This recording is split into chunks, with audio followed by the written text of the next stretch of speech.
Hello friends, வணக்கம் and welcome to our channel. இன்றைக்கி நம்ம பார்க்க போகிறது ரிப்பன் பக்கோடா.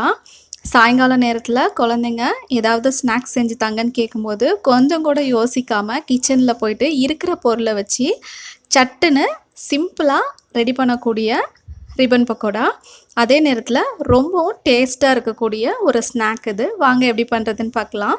இது பண்ணுறதுக்கு நான் 1 கிளாஸ் அளவு வறுத்த பச்சரிசி மாவு எடுத்திருக்கேன்.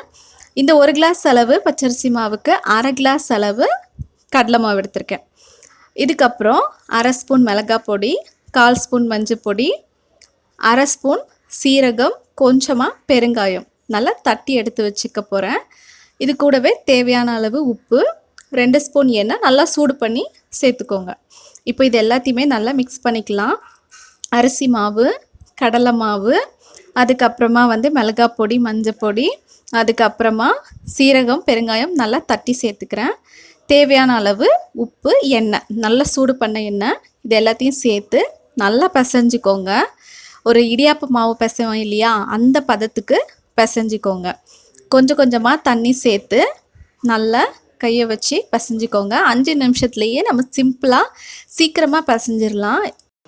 சீரகத்தை முழுசாக சேர்த்தா அச்சில் நம்ம பிழியும் போது சரியாக வராது. அதனால நான் இன்றைக்கி சீரகத்தை நல்லா பொடி பண்ணி சேர்த்துக்கிட்டேன். இப்போது இந்த அளவுக்கு பிசைஞ்சிக்கோங்க. நான் இன்றைக்கி 1 கிளாஸ் அளவு அரிசி மாவு, 1/2 கிளாஸ் கடலை மாவு எடுத்துக்கிட்டேன். இதுக்கு எனக்கு 1 கிளாஸுக்கும் கொஞ்சம் கம்மியான அளவு தான் தண்ணி தேவைப்பட்டுச்சு. இப்போது நம்ம பிசைஞ்சு வச்சுருக்க மாவை அச்சில் சேர்த்துக்கலாம். எண்ணெய் நல்லா சூடானதுக்கப்புறமா இப்போ இதை நம்ம நல்லா பிழிய ஆரம்பிச்சிடலாம் எண்ணெயில். நம்ம எண்ணெய் ரொம்பவும் சூடாக இருக்கக்கூடாது, அதே சமயத்தில் ரொம்ப சிம்லையும் வச்சிடாதீங்க. ரொம்ப சூடாக இருந்தால் சீக்கிரத்தில் கருகிரும், சிம்மில் இருந்துச்சு அப்படின்னா சரியாக வேகாது. அதே சமயத்தில் நம்ம மிதமான தீயில வச்சு நம்ம செஞ்சோம் அப்படின்னா சூப்பராக கிறிஸ்பியாக ரெடி ஆயிரும். 5 நிமிஷத்துலேயே சூப்பரான ரொம்ப டேஸ்டான கிறிஸ்பியான ரிப்பன் பக்கோடா ரெடி ஆயிடுச்சு. பாருங்கள், அவ்வளோதான். எண்ணெய்லாம் நல்லா கொதிக்கிறது, பபிள்ஸ்லாம் அடங்கினதும் நம்ம இதில் இருந்து எடுத்துடலாம்.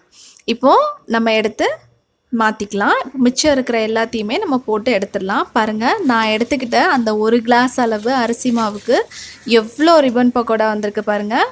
நீங்களும் வீட்டில் இந்த மாதிரி செஞ்சு பாருங்கள்.